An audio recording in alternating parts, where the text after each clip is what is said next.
And welcome back, ladies and gentlemen, to episode number 25 of Talkin ATL Hawks. Again, we are missing Chase. He's at work right now, unfortunately. But you know what? We still ball. We still Hey, man. we still hoop. Basketball. Look, Um, look. The good news is, before you continue on, Joiner. Good news is this is our last week of school. I mean, technically next week is finals week, but Chase and I last week don't of have it. classes. Last week of classes. Yes, but Chase and I don't have any finals this semester. So actually, at once Thursday, Wow! How do you not finals? Y'all are graduating. because the Y'all are the graduating. Or?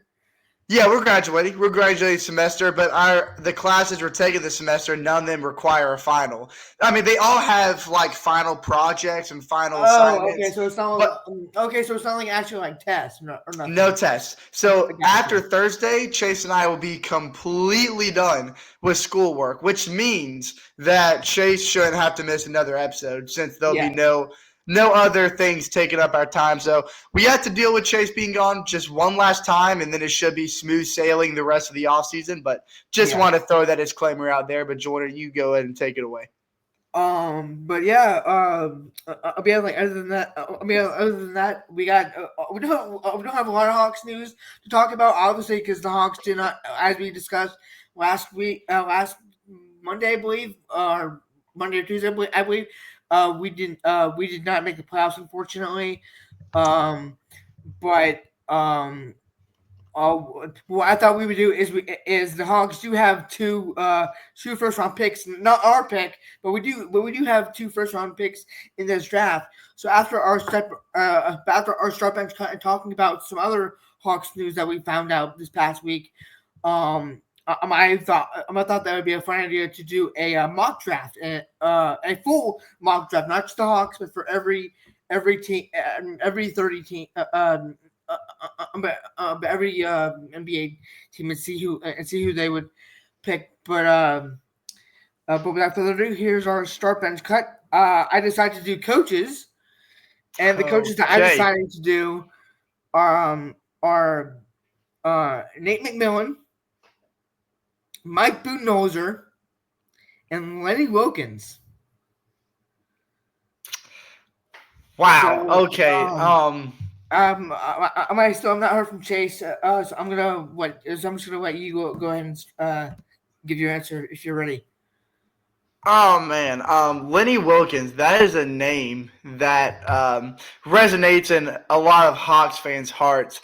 Old timey coach, way I back in the day. really didn't Which want to do. I really didn't want to do Quinn Snyder because I thought that'd be too easy. Plus he's a current coach, and I yeah, didn't want to. I mean, I didn't want to do Lloyd Pierce because that'd be too easy. Because that would be too easy.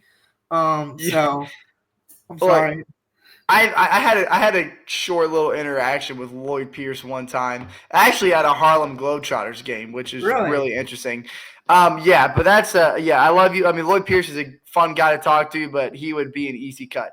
Now, Lenny Wilkins and Nate McMillan to me have similar coaching styles because Nate Okay. McMillan has always been an old timey coach. He's an old head. He always sticks to the old ways and the old methods. And granted, it works in some cases. On the defensive side of the ball, the mechanics are great, but he doesn't. His coaching methodology doesn't adapt well to today's modern NBA, and because it's a far more quick pace, far more aggressive, and I don't know. There was many flaws that we saw in the Hawks defense when we now granted our defense is still not good, but I'm talking about just in the way that we played zone and the way that we guard the perimeter because he wasn't concerned about it, and the zone defense that he would imply would kind of draw the guards away from the wings, and that just left a lot of shooters open.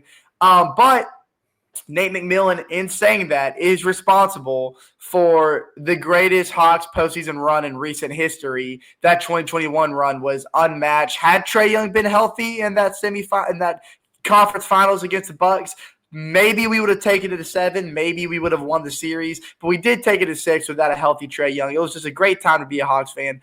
And Nate McMillan, again, he took over as head coach from Lloyd Pierce halfway through the season. And that's when the Hawks went on their miraculous February and March run that elevated us in the Eastern Conference seeding and got us into the playoffs. and started that big run. But then the years to follow, everything just kind of crashed. Trae Young and Nathan Millen started bumping heads, and things just took a huge left turn. So in saying that, Nate McMillan's going to get my cut. I know that's such a tough Band-Aid to peel off because you got to give him credit for the way he was able to surge that team in the second half of the 2021 season, all through that postseason. But just everything else that followed was so disastrous, and that's why he gets my cut. Now the bench. I'm going to bench Lenny Wilkins. And I'll tell you why. And I'm starting Mike Budenholzer, by the way. I am a huge Mike Budenholzer fan, even though his success hasn't panned out with him with the Phoenix Suns, which is why he got fired, which I think was the right move. But he did win a championship with the Milwaukee Bucks, and what he did with the Atlanta Hawks was give the Atlanta Hawks team the greatest regular season the Hawks have ever seen in their history, 60-22, finishing first in the Eastern Conference in that 2015-2016 season, and made the Eastern Conference Finals, even though we got swept by LeBron and the Cleveland Cavaliers. But that was the year when the Cavs won the NBA Finals. No, that was the year before. It was the year before. Okay, well, regardless, that was young Kyrie, LeBron James, Richard Jefferson. That was a nasty, nasty Cavaliers team. And I have no shame in getting swept because what people forget to remember is Kyle Korver and Paul Millsap were injured for most of that series. I'm not saying we would have won, but we definitely would not have been swept with a healthy roster. Right. But in saying that, the roster that the Hawks had during that year should never have won 60 games. I mean, we had – I think 4 of our starting 5 were all-stars, and those consisted of Al Horford, which is still relevant in the league, Paul Millsap, who had a really solid career, Jeff Teague, who faded out really quickly. We had Thiago Cephalosio and Kim Bazemore on the team, for those who remember those days. And, of course, who could forget Kyle Korver, one of the best three-point shooters the game has ever seen. DeMar Carroll as well. Yes, DeMar Carroll was great on defense. And Mike Scott, which is a random name that we had, but his time on the Hawks was pretty good. And what people don't, or hopefully Kyle Korver, mentioning his name, could be the next official GM of the Atlanta Hawks. I know we have a new guy sitting in the chair right now, but nothing is official. He hasn't been given a contract yet. So I'm just saying, who knows? Kyle Korver might step up in that position, and that made me very happy. We can't speak for Chase, but I think me and you both agree that we want Kyle Korver in that. I think me and you both agree that we want Kyle Korver in that in that GM spot. I don't know about Chase. We don't know about Chase. We'll have to talk to him later about it. But look, I think we all want Kyle Korver in that GM spot, but you know, like you said, who knows? Yeah, but look, Thurzeus, he's such a fan favorite in Atlanta, so why not have him at GM? But for that reason, for that miraculous season, Mike Budenholzer is getting my starting spot, and benching Lenny Wilkins, which I love Lenny Wilkins. Again, everybody knows what Lenny Wilkins did back in the old Hawks. He really rejuvenated basketball in Atlanta, and had a lot of deep playoff runs himself, and he really just brought relevance to the city of Atlanta in terms of basketball. So he is a Hawks legend. But because of recency bias and because I wasn't watching Hawks basketball currently when Lenny Wilkins was around, I might be a little biased, but I am putting Mike Budenholzer at my starting spot. But Jordan, what's your list? I think I'm going to agree with you throughout the entire board. Let's go for same thing. So obviously none of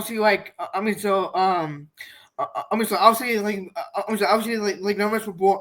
None of us were alive when Coach Lenny Wilkins was coaching the Hawks. But he is a staple name when you think of like Hawks coaches. Talk about the Budenholzers, the Quinn Snyders, the Nate McMillans, those kind of coaches. Lenny Wilkins he is a staple coach to talk about. I mean, like you said, I started getting into the Hawks around 2012, 2013. Yeah. Around the same time that I started playing wheelchair basketball.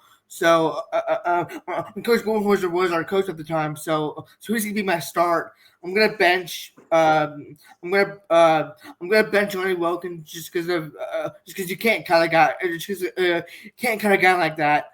And then No. Nate McMillan is gonna get the cut, obviously, because he came into our when came in, like you said, like about halfway through the season when we fired Lloyd Pierce. So since we didn't really have since we didn't have a Coach McMillan throughout that whole season when we made that fantastic playoff run, I'm gonna cut it, unfortunately. Yeah. And Chase has not texted me back yet his list, so he's probably busy. So we He should is at continue on work. the episode until he texts back. But he should text back soon. We hope, yeah. Yeah. So, yeah, whenever we get a response from Chase, we'll let you guys know, even if we're in the middle of talking. But I'm glad we were able to see eye to eye Joyner. Yeah, Glad we were able to see it. yeah. It's been at least like 4 episodes since we all agreed on something. Yeah, for real. Yeah. I wonder. Yeah, I'm really curious to see what Chase will say too. I think he's probably going to put my Boonholzer at the start as well, just because again, just like you, Joyner, I think we all got into Hawks basketball around the same era, and that was the my Boonholzer era, and those are some good times. Those are some really good times. Oh, 100%. We never should have. Well, I think he left. I don't think we fired him. I think he left. Like as a free agent or something. Yeah, I think he left. I don't think we fired him, but no, we never fired him. He just he didn't renew his contract with Atlanta, and Milwaukee gave him the bag. I mean, I can't blame him for cashing all of his chips on Milwaukee. And look, it panned out. He won the finals with Milwaukee, and still to this day, I think Milwaukee firing him was not a good decision at the time, because the Bucks were not playing bad basketball when Mike Budenholzer was around. If you take a look at the Bucks' recent history with coach firing and how they did Coach Griffin. That still baffles me to this day. Like it's still like I think he got fired like on my birthday or something or something like that. No, that was the Damian Lillard trade. No, that was the Damian Lillard trade that happened on my birthday. But still, that was insane that they fired Coach Griffin when they had a winning record. Like I don't know why coaches fire or why front offices fire their coaches when they have winning records. We saw it with Coach Griffin. We saw it with other coaches too. The freaking Denver coach, the Grizzlies coach, and I think there was one more, maybe. And it's weird because it has. And Coach Griffin, again, the same thing with Coach Malone, like you just mentioned with the Nuggets. They say that he lost the locker room is the word that goes around, that the locker room presence wasn't tight anymore. It was loose and it was hindering their performances on the court. But at the same time, it's hard to use those words when your team is sitting at the top of your conference, because those two things don't align. They don't go together. Like, yes, you might be losing the locker room, but how are you going to use that as leverage to fire head coach when you're winning games? Because to me, if you're losing the locker room and there's no longer any structure or maturity, that seems more personal than it is performance. And I feel like anything personal can be fixed with just a couple of words. So, I mean, obviously I'm not in the front office. I'm just a fan watching behind a screen. There's things that I'm not seeing. There's things that go on behind the scenes that nobody sees. So I can't confidently say that was a bad move. Maybe there's something that us fans just don't see and we're not meant to see. We just have to sit here and deal with it. But it's just very confusing.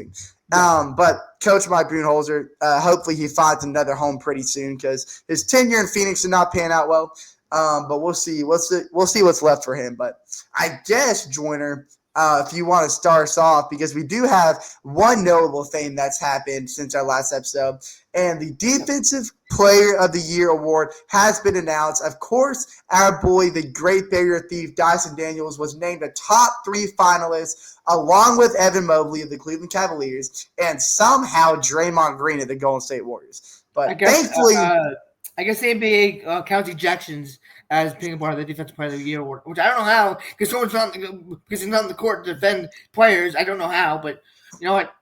Look, I had to give Draymond credit. I know this Yeah, no, we game. do. Yeah. I know this game was post Defensive Player of the Year, and it has nothing to do with the votings. But I will say, Draymond Green in that Game 3 of the first round of the Western Conference playoffs between the Golden State Warriors and the Houston Rockets, that Game 3 performance was a defensive masterpiece from Draymond Green. And had Draymond Green's defensive presence not been the momentum shifter that it was, I don't know if the Warriors run away with that game. So I will give a little bit credit to the donkey himself.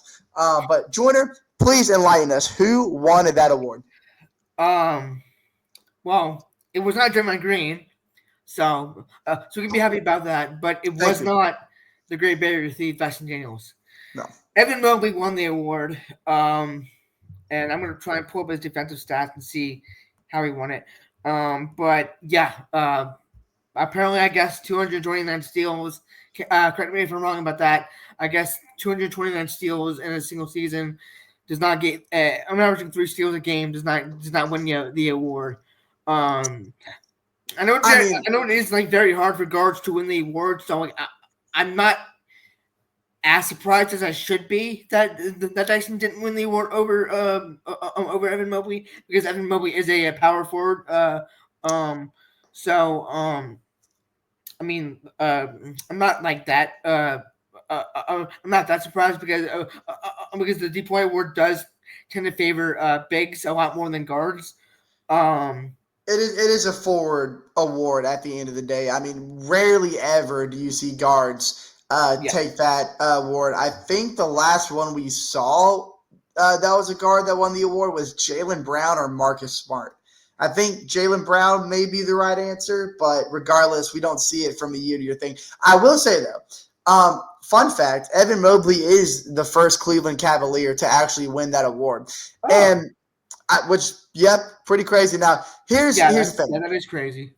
In terms of steals, Evan Mobley averaged 0.9 steals per game, as opposed to Dyson Daniels, who is averaging over 3 steals a game. Now, the one number that Evan Mobley does have on Dyson is blocks per game. He was averaging about 2, which, granted, the size advantage there, obviously Evan Mobley was going to have that advantage. Which is why it's a guard. Which is why it's a forward heavy. It's a forward favorable award is because of height. They have a lot more length in the paint. Absolutely. Yeah. Now, I had to say, Evan Mobley, he's got an impressive array of defensive skills. I'm not sitting here saying that Evan Mobley should not have won over Dyson Daniels because, look, he's the role that he plays for the Cavs. He's more of like a help defender kind of guy. He was really a guy that helped push the Cavs forward in hopes that this is the year that they turn into champions again since the LeBron James era. And it is important to note that Mobley did finish with 35 of the 100 first-place votes, along with the 30 second-place votes, and then he had 20 third-place votes, for a total of 285 total points. And finishing out, I think it was 85 of the 100 ballots. And Dyson Daniels, he did finish in second place, for those who are curious. So he did finish over Draymond, but he only had 25 first-place votes, 17 second place, and he had 21 three-place votes. So he was right up there with Evan Mobley. The really elevator for Mobley was the 85 out of 100 ballots. And, yeah, so look, the defensive player was one of the most wide-open awards in terms of this season. And, it just – Who knows? I mean, if Victor Wembanyama never got hurt, maybe Victor would have won the award. Oh, 100% he would have won it. But congrats to Evan Mobley. Yeah. But I'm just – the only factor that I'm sitting here that that still goes through my head is we've never seen a guy like Dyson Daniels, especially in recent history, since Jordan won it in '88. Well, that's what I'm saying. We haven't seen it in recent years. A guy get 200 plus steals in a season. Now, I think the one counter argument to play devil's advocate here that I can say that justifies the reason why Dyson didn't win it is though he was aggressive with his hands, he had quick hands, he had the ability to intercept passes, block passing lanes, just disrupt offenses with the amount of steals that he got, especially in big moments of some basketball games. But when you look at the Hawks' defensive efficiency when he was on the court, the plus-minus radius was actually really, really on the opposite end of like in terms of the amount of points that opposing teams were scoring. So he wasn't, though he was disruptive with his defense, he wasn't exactly halting teams from scoring on us. And those that did reflect on the scoreboard.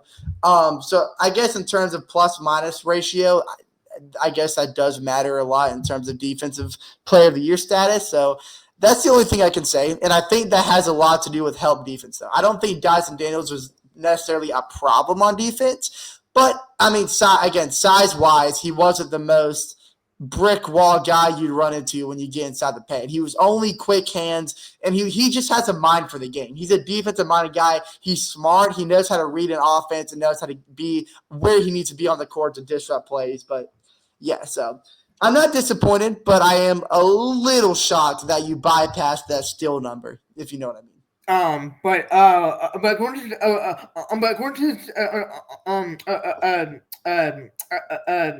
this like Bleacher Report post I saw, according to the coaches voting, Dyson won it.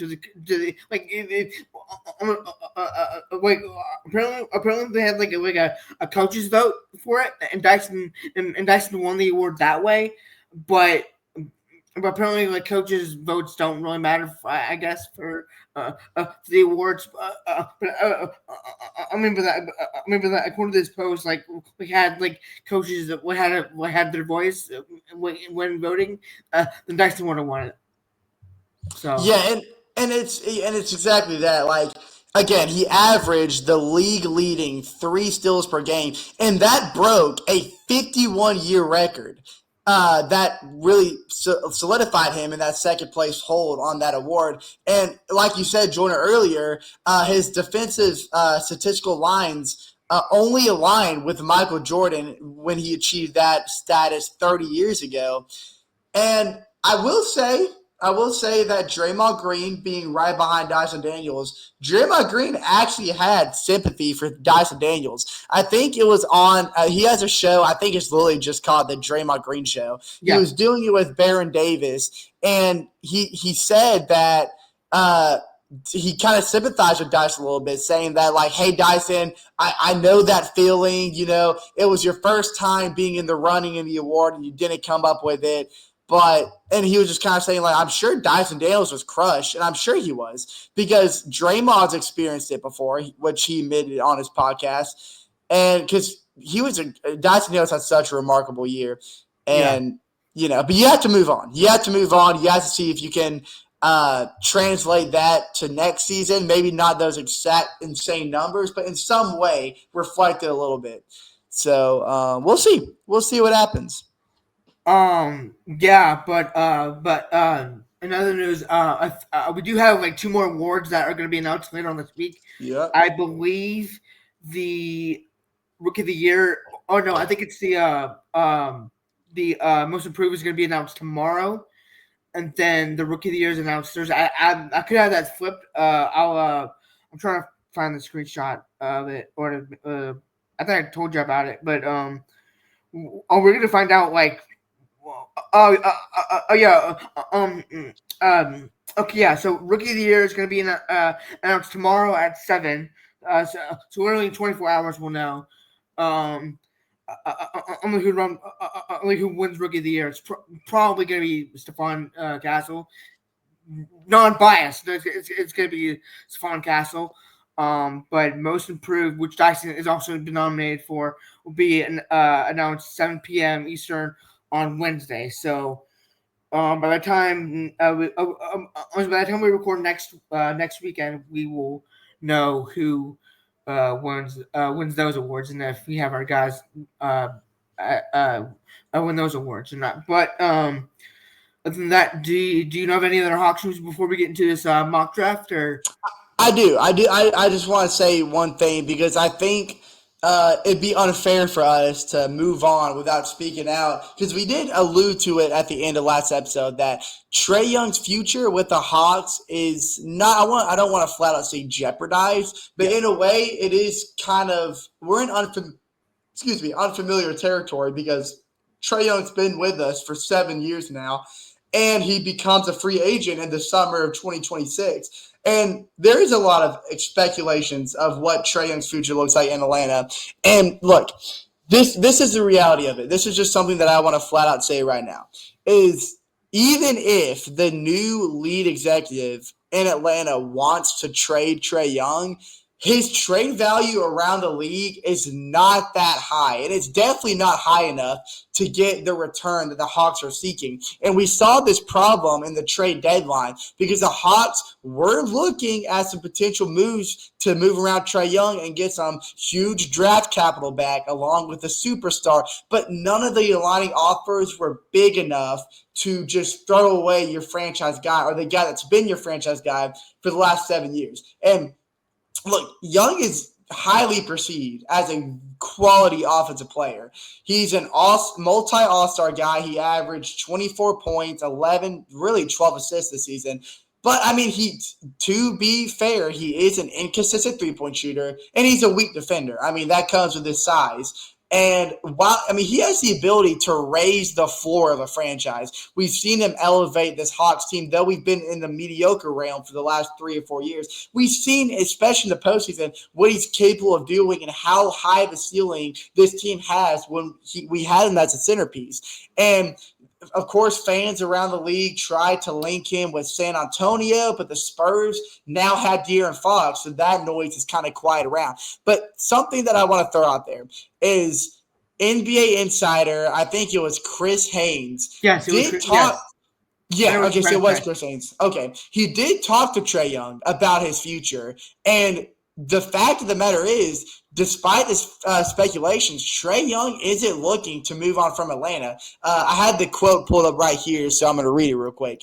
It says, this is Chris Haynes' words. He said he knew there was going to be speculation once the Hawks went to a younger core, which of course we did with Jalen Johnson, Zachary, Dyson Daniels. So he's somebody who, again, just told me a week and a half ago that he's down with the process. He wants to see this Atlanta Hawks squad turn the corner, and he wants to be a pivotal part in that.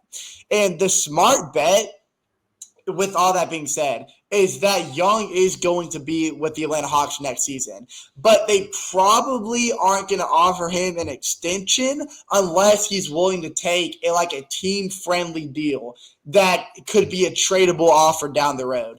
And so however this is going to play out, nothing serious is going to happen until the Hawks hire their official new head of basketball operations, which we're still waiting to see who that's going to be. But that's all. I just want to speak on that matter. Yeah, and some I'll add to that too. I mean, yes, and yes, it's good that Trae Young has said that, but also he's not gonna go outright and say that he wants out of Atlanta. On the open like that, he's not gonna go out and talk to Chris Haynes, who is a respectable reporter, and say, hey, no, I don't want to be in Atlanta anymore. He's not gonna say that. That's bad. That's bad. That's bad. That's bad. That's bad. Media rep. And he's not gonna He's not gonna. He's not gonna. I wouldn't see him publicly do that. If he was gonna do that, he would probably go to our owner or the GM and say, hey, I'm gonna say that I went out. So I guess it is good that he said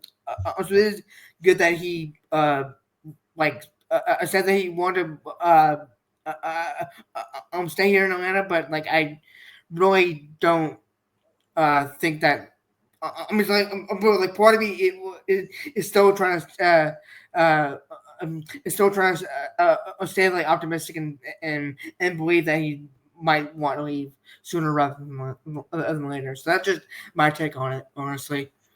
And that's a good point. He might have very well been saying that in front of Chris Haynes just to protect his on-air persona or his media presence. So you could be right about that because players have done that before. Kyrie Irving, especially, has been a guy that's done that back when he was with Boston, telling all the media that he was willing to stay in Boston for the next couple years.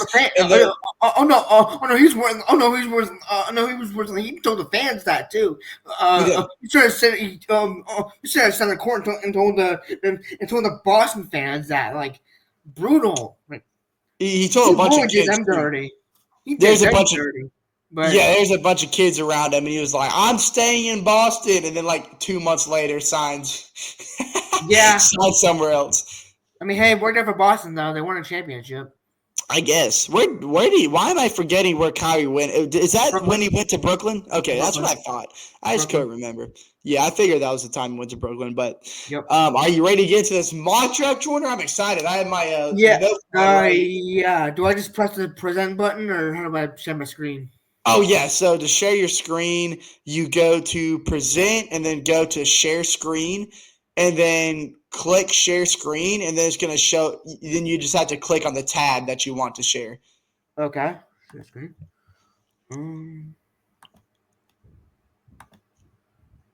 All right, can you see it? I can see it. I think I have to add it to the stage. Okay. There we go. Okay, I can see it. Sick. What the heck? Yeah. Oh, yes. Okay. Lock. I cannot see you, honestly. Hold on. I cannot see you, though. I'm on the screen. So it's okay. It's okay if you don't see me. I'm on there. Okay. So, so since the lottery hasn't happened yet, we don't know the actual order. So this is just a random like lottery order. So it starts out with the Jazz having the first pick in the draft. Do we really need to discuss who's going first here? You can go first, Jordan. I'm fine if you go first. No, I know. I'm saying like, do we need to discuss who's going first in the draft? Oh, you mean because it's an obvious pick. Yeah. Okay, I see what you mean. I don't think there needs to be much discussion because, like you said, draft order is not announced, but it doesn't matter who's going first. Ain't nobody in this league passing up on Cooper Flag. Yeah, Cooper Flag. I mean, we saw him during March Madness. Complete dog. Like any team would be lucky to have him, but he's gonna go to Utah here. Right. Who need a point guard severely according to this list, but Colin Sexton had a very underappreciated year in Utah, I will have to say. But I mean, then again, Cooper Flag is going to add so much to any offense that he lands under. You can make him work with any offense in this league. So despite what your needs are, absolutely Cooper Flag. So second pick is the Washington Wizards, who they need a lot of help. They need a lot of help. So, Andrew, who do you think they should take in this with the number one pick? I'm looking at the Wizards. This is tough. They need someone who can just be like a leader for them, like a good ball handler who, I don't know, just sizable ball handler. Anyways, I mean It's very hard to say because, like, Washington is such a train wreck. I feel like they just need somebody. If I had to compare anybody in the league right now that would fit that offense, they need somebody like what DeJounte Murray was for the Hawks when DeJounte Murray was good and when he was useful. And I think so because they need somebody who's, like I said, a leader who's really quick, who's able to create – I don't know, 3-level, shot-making flashes, just someone who can be just an overall offensive presence on the court. I don't know. There's a lot of guys that fit that thing, but I think the most DeJounte Murray-esque guy on this list is Jeremiah Fears from Oklahoma. Really? Okay. Yes, because he's like a 6'3", 6'4" kind of guy. Yeah. I think he plays a lot like DeJounte Murray. And the game that I remember from Jeremiah Fears is their NCAA tournament game against UConn, where he had 20 points, but it's really where he kind of auditioned like his quick speed, his quick change of direction, his ability to improvise and be a playmaker on the court. So I like Jeremiah Fears in Washington. That's my pick. All right. So with the third overall pick, it's going to go to Charlotte. Good luck, Joyner. Talk about a team that needs everything. Yeah, I mean, yeah, like. So back at the trade deadline, the Hornets tried to trade Mark Williams, but to the Lakers for Dalton Connect and a few others, but the trade did not go through due to Mark Williams' physical. Do we think that they tried to trade him? Do we think that they tried to trade him again, and to a different team, and maybe draft a big in this, and maybe draft a big, or do we think that they go maybe small forward because their small forward depth is not really great besides Miles Bridges and Brendan Miller. I think realistically they're going to go a guy with size. I think ultimately it's going to be like a power forward or like a forward. I think a forward is probably what they're going to get. I really like Ace Bailey to the Hornets. Okay, I'm an Ace fan.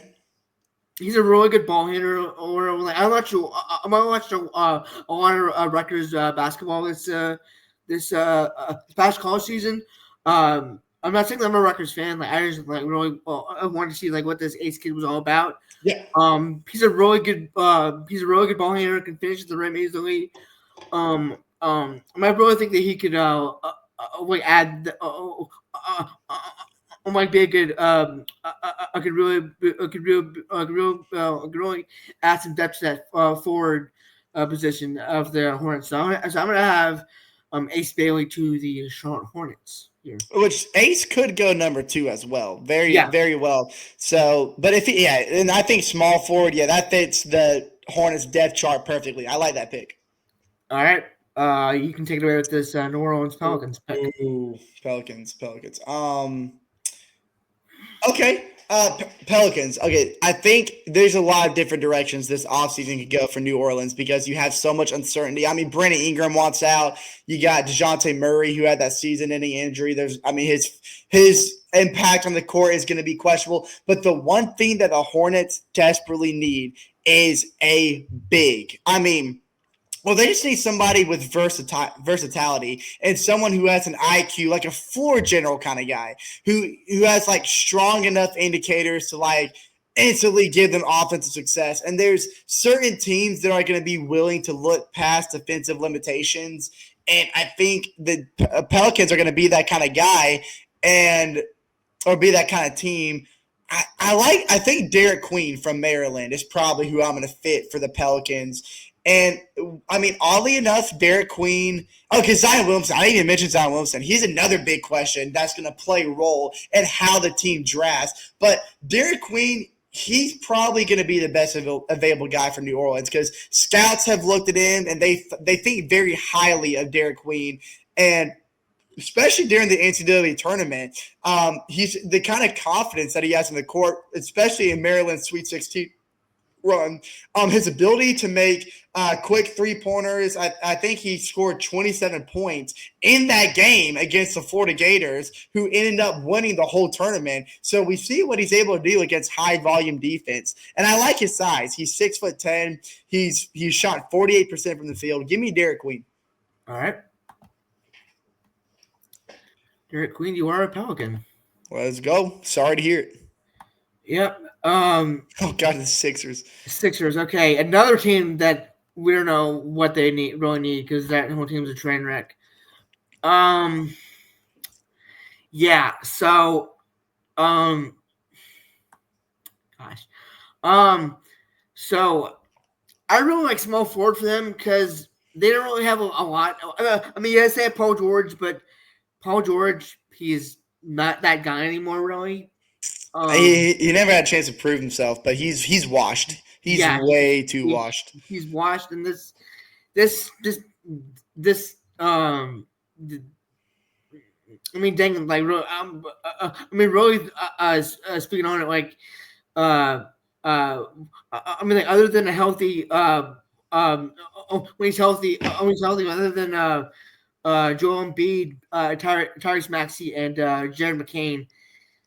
I don't really know who else, like who else really contributes to this Sixers team. I think I might just have them take best available, which is Dylan Harper. Okay. I mean, And yeah, anyone's going to fit the Sixers' needs at this point. You got to find yeah, somebody to build from the ground up because even the process is officially done with the process. You got to start from scratch, and I think this is the good foundation. Good foundation here. all right, yeah, and like, I could mock mock that 7'2" freshman from Duke to them, but they did, the Sixers, but the Sixers did draft Adem Bono last year. I believe that was last year. They did draft Adem Bono, so I don't really think they need center help. At least not in the first round. So yeah, I'm gonna have them take Dylan Harper out of Rutgers here. Okay.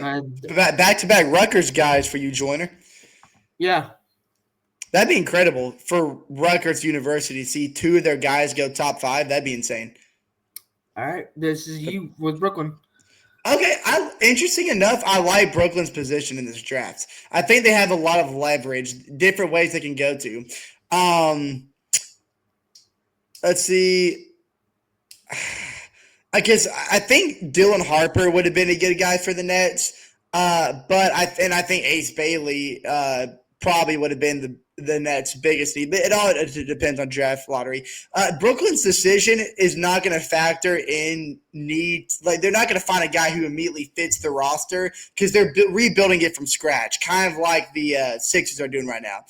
And they need some guy who has shot-making production, who has defensive quickness, and who's just very active on the court to help in the paint. And I think I hope I don't butcher his name. I think VJ Edgecombe. I think that's his name. Yeah. I think he's a well-rounded. He's a very safe pick for the Nets because he has a strong point of attack and he has room to improve as a shooter. And I think he just suggests that he has plenty of upside and he fits very well in this Nets roster. Who's again. Building from scratch. I see VJ as like a Victor Oladipo kind of guy. Back when Victor Oladipo was in his prime, that's how I envisioned VJ. And I watched a handful of Baylor games, and I've been a big fan of VJ. So let's go VJ Edgecombe. All right.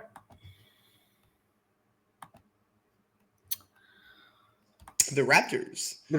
Okay. I just realized. I'm sorry. I had to correct myself here. I just realized that I was talking about Brandon Ingram was still on the net. Pelicans. I completely forgot he was already traded to the Raptors. So, yeah, I know. Because guess what? We were supposed to get him, and then the Toronto came in out of nowhere and screwed us over. How can I forget? And then we got swept by Raptors in a back-to-back game. And not only that, we went to those games, and it was in one of those games that Jalen Johnson got hurt. So we were not like Toronto anymore. It was a very rough week for us Hawks fans. Yeah. So yeah, the Raptors. I mean, I don't. I mean, looking at their like depth, really where they struggle is center because they have almost because like they have a lot of guards in quickly, RJ Barrett and then Dick, and then Brandon Ingram and Scotty Barnes have. So like really, really they need a staple center. Because all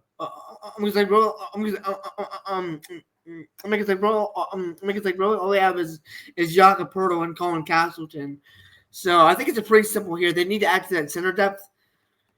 I think the Duke freshman is going to go. I think the Love Duke it. freshman in Malk is going to go to is going to go to Toronto. Which this guy is a guy that Kyle Korver loved and made a personal connection with. So once again, Toronto is going to screw us over and take Korver's guy. Hey, I love. Like he's such a good defender too. I mean, Yeah. on the wing, he's got great versatile size, great rim protector. I mean, this is going to be a blessing to whoever lands him in the draft. Honestly, being a Florida State fan, I was forced to watch a lot of Duke basketball because they're in our conference. But God, I absolutely love this guy. So good pick, good pick. Yeah. All right, you are here with the Spurs. The Spurs. Okay. San Antonio. Again, Victor Wembanyama's there. They got De'Aaron Fox sitting there. It's hard to find who's going to be available when the Spurs draft because again, they have a lot of draft lottery. They have like a 26% chance to be in the top 4, and they have a 6% chance to win the lottery. So they could be in that top 5 round. But assuming that they drop to the 8th spot, shoot, you know what? You know who I think would be a fun fit for San Antonio alongside De'Aaron Fox, just to match him with at the wing or the other guard position, is I'm a big fan of Trey Johnson from Texas, a shooting guard from Texas, because he's I don't know, because they had De'Aaron Fox for his speed abilities, but they could convert Texas's product in Trey Johnson to adapt his shooting. And because, I mean, he's not the best driver in the world, but for like a dish out guy for De'Aaron Fox, he's pretty good. And he's wowed a lot of scouts with his perimeter creation. He's got good footwork. He creates a lot of separation, and he's a balanced jump shot guy. And he has high level skill making abilities.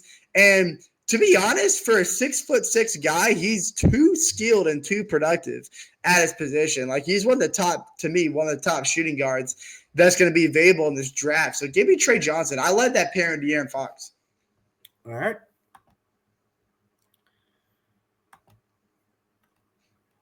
Ooh, the Rockets.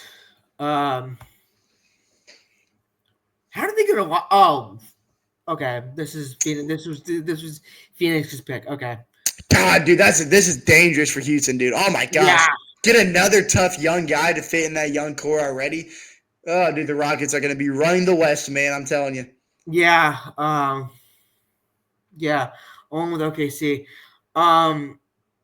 But you know, I really don't see a weak spot on the team besides Broly. Gosh. I would say maybe they need more shooting guard depth. So this is gonna be a nasty pickup for them. I'm gonna take. They're gonna take Colin Knueppel. Back-to-back Duke guys for you, Joyner. But, I mean, Duke's going to have 2 guys at least go in the top 10. Yeah. Colin Knueppel was gonna go to this Houston team's gonna be deadly next season. If they're not already deadly now, but they are down 2-0 against the 2-1 against the Warriors right now. So, yeah, that's been a good defensive battle. That's been a really fun one to watch. All right, so we got the Trailblazers up. Yep. Honestly, I kind of liked Colin Knueppel.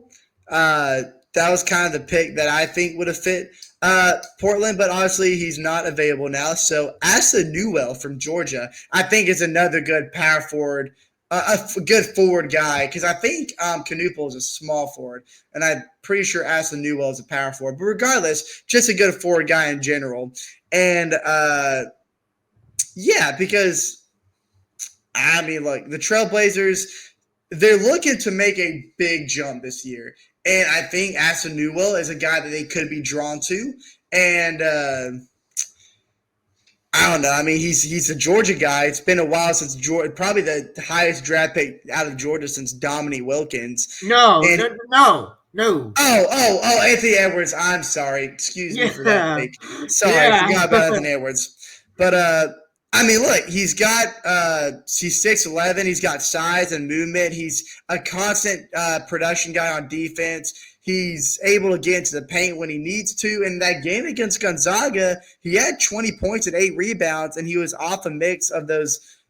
He had a lot of one-timers. He had a lot of good athletic finishes. So I like Aston Newell. I think he'll be a good fit for Portland.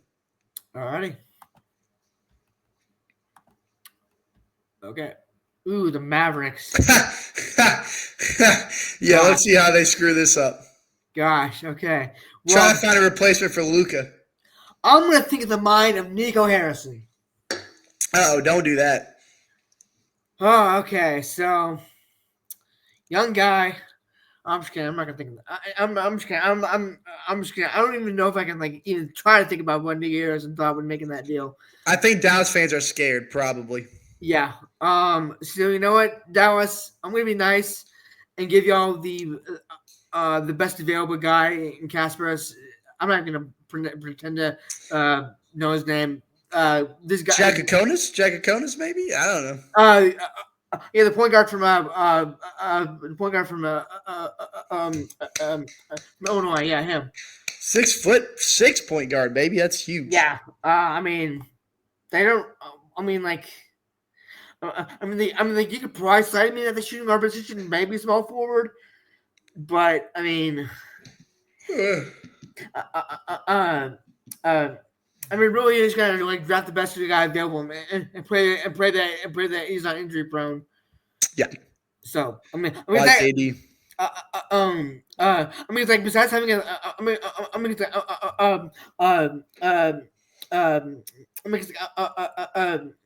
besides having a mentally unstable GM, really, Dallas' only problem is injury, the injuries of Anthony Davis and Kyrie Irving. So, I'm gonna have Dallas take the best guy available, which is this point guard from the Fighting Illini. But once Kyrie comes back, him and Kasparas could be a pretty good backcourt, man. A pretty good front court, excuse me. Yeah. Or whatever. Backcourt, front court. Oh, God. I got the Bulls. You're sort of Bulls because you have a friend that's a Bulls fan. So I do. So I'm speaking to you, Terry. I'm going to try to be this GM for you. Okay. I guess I'm thinking about their roster right now. They lost to Marta Rose and they lost Zach LaVine. They need to find an eligible replacement to fill the void. I think they're going to go guard here. I'm thinking Jace Richardson from Michigan State would probably be a good fit.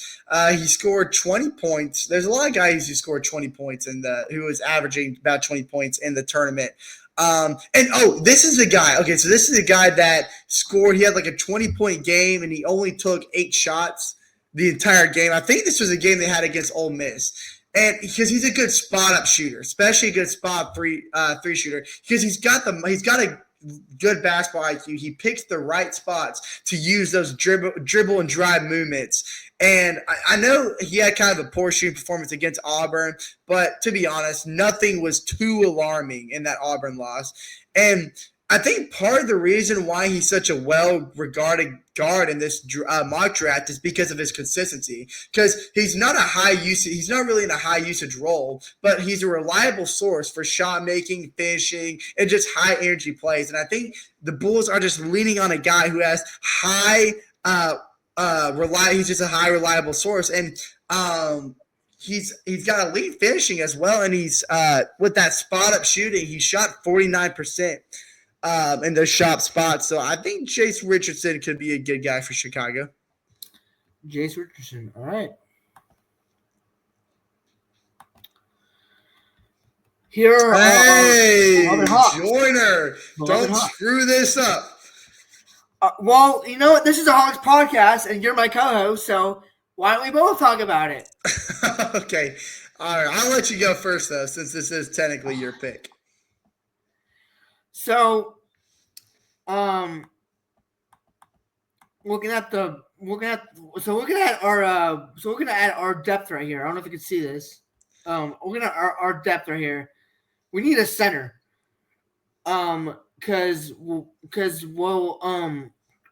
like unless which I don't know why Larry Nance Jr. is listed as a power forward. I guess because of the hype. I don't know, but um, it's looking like the Hawks. Um, um, it's looking like we need a center or a power forward on a center or a maybe a shooting maybe a shooting guard too.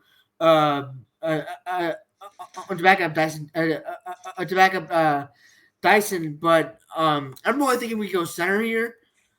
Um, but there really isn't a bunch of there is Thomas Sorbo. There is Thomas Sorbo out of Georgetown, but what are your thoughts? What do you think we need?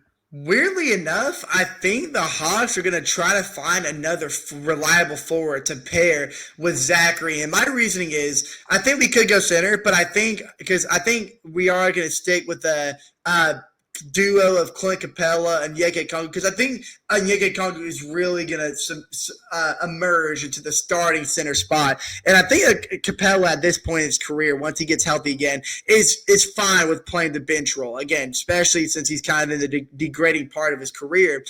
But Zachary, the forward is an interesting spot because I don't think Muhammad Gay is panning out the way that we kind of hoped. I know this was his rookie season, and he's got a somewhat high ceiling, and he's a good rim protector. But in terms of just overall defense, he's got a very weak body. He's able to kind of penetrate on the inside. I think the Hawks want to find a guy who's got a functional ball handling, and he's a reliable perimeter shot making guy at the forward position, and a guy who's able to use his size to get rebounds. And I just think a good high floor, high ceiling bet would to be. I think Noah Esangu is how you say his name. He's the guy from the ULM from France League. I think he's the second youngest prospect in the league, actually. And he averaged, 14 points in the March, which I think is when that season ended. And I like him, I think he's a good, 6'9". He's able to get, I think he averaged about 5 rebounds a game, which is good for that league. So I'm thinking we kind of throw him in at the forward position. But Jordan, this is your pick, so I'll let you get the end all say all kind of say here. I mean, it's very hard for me to pass up on Liam McNeely. I completely understand. So I think I'm going to take Liam McNeely. Okay, go for it. I mean, he is a wing, so we. He is a wing, so we do agree that. So we do agree that we can add to add to the wing depth. So I'm going to take Liam McNeely. He will be our next greatest wing. Let's go for it. He could be a good bench piece. We do need bench depth. Line too. 14 points, 2 assists, 6 boards. The field goal percentage wasn't the greatest, but it can be improved. Sure. Yeah. Corver will definitely help him with that. The Spurs again? Yeah. And this is our pick. Oh, that's right. Okay. So I went guard for the Spurs. I feel like the Spurs GM at this point. Okay, so I gave him a reliable guard to pair with De'Aaron Fox. Yeah, why not Clay Johnson? Why not give him a forward to pair with Wemby, kind of help him out inside the paint? Is this going to be Noah Essengay? No, I don't think so. Even though I was just talking about, I'm going to go with an SEC guy. And I'm going to go with one of the best one-on-one defenders that we saw in the SEC. Give me Colin Murray Boyles from South Carolina. I know South Carolina was on the lower end of the standings in the SEC, but he's got great scoring. He scores a lot with his strength, and he's got good instinct in the post. And I think he did more this year in terms of using his dribble in both hands to attack and finish, but his ability to initiate offense and drive from the perimeter has helped create a lot of extra needed scoring and versatility for South Carolina, and I could see him adding that to the Spurs. And he gives me Julius Randle vibes. So give me Colin for the Spurs. All right. The Thunder. Okay, because this is a team And that this is definitely needs Miami's a lot of pick. help. This is All right. Miami's pick.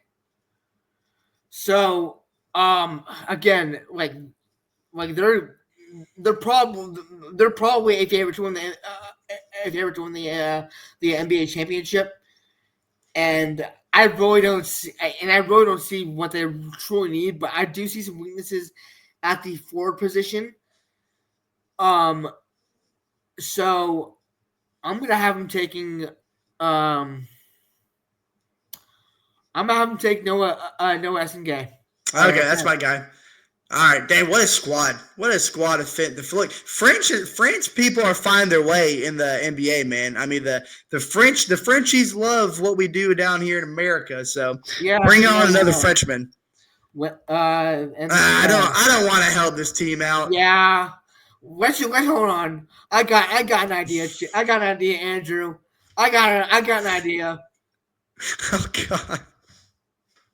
Oh yeah. They're gonna go with give him R.J. Lewis Jr.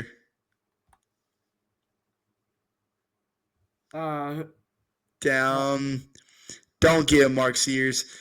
Don't stop. Give Sam Walters. Yeah, that sounds like a good name. That sounds like a good name. Put him in. Welcome to Orlando, Sam. You need some sun, anyways. You're too white.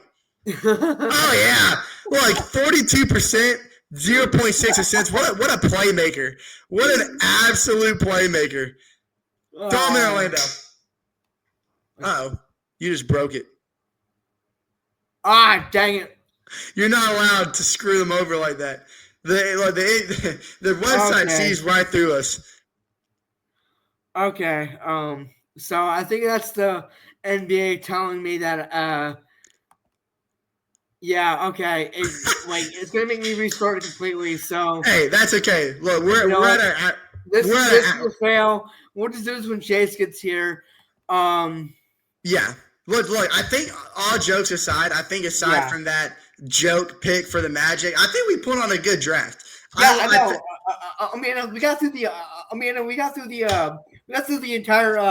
Entire lottery, so that's fine. When Chase gets back here and we go a little faster, I think next week would be a good time to do it. Definitely. But yeah, no, that was a good first 40 mock draft. But I still not heard from Chase about his start bench cut. We'll have to get his input on it next episode. We definitely will. But before we do the next start bench cut, we'll refresh what this week's was, and we'll give him his answer, and then we can move on. But yeah. But thank you everyone for tuning in to this episode of Talkin ATL Hawks. And do you have any closing remarks? I'm good. I think I'm good on my closing remarks. I think I'm good too. Then I guess we'll see you next weekend. And yeah.